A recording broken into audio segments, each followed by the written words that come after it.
Partie 3 sur le verrou de la victime.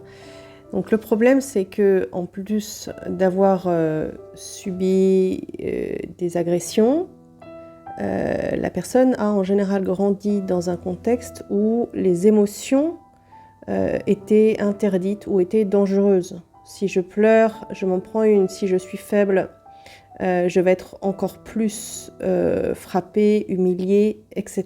Donc la personne n'a pas pu exprimer ses émotions.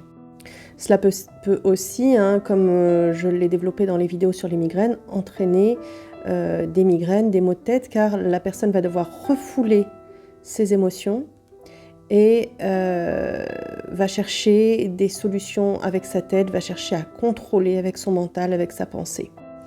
Ou si à un moment la personne a essayé d'exprimer sa souffrance, eh bien elle n'a pas été reconnue. Si elle a essayé de parler de ce qui s'était passé, si elle a essayé d'exprimer ses émotions, eh bien les adultes référents pour elle l'ont niée, ne l'ont pas écoutée ou ne l'ont pas comprise.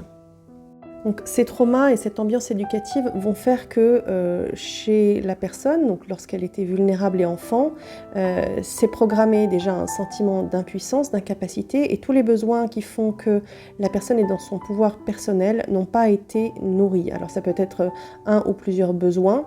Donc un des premiers grands besoins est le besoin de reconnaissance, qui fait que je me sens exister, qui fait que j'ai une place. C'est le fameux « je te vois » du film Avatar, qui est extrêmement puissant pour apporter à l'enfant ce sentiment de reconnaissance. Et puis il y a l'amour de soi, l'estime de soi, le fait qu'on se sent avoir une valeur qui va permettre ensuite de se respecter, de poser ses limites. Si la personne ne s'aime pas, et pense qu'elle ne vaut rien, eh bien elle ne va pas arriver ensuite à mettre ses limites et elle va aussi être prête à faire n'importe quoi, notamment auprès de personnes qu'on va appeler le sauveur, pour obtenir de l'amour, pour se sentir valorisée, pour avoir de la reconnaissance. Et donc il va lui être très difficile de mettre ses limites et de se faire respecter, puisqu'alors elle risque de perdre à l'extérieur la personne qui lui fait sentir qu'elle est aimée et qu'elle a de la valeur. Donc bien sûr aussi, il y a la confiance en soi, le sentiment que je suis capable, que je peux y arriver. Ça est aussi extrêmement abîmé en général chez les personnes qui souffrent de fibromyalgie en raison d'avoir subi ces agressions et ces traumas dans l'enfance qui les ont placés dans un sentiment d'incapacité.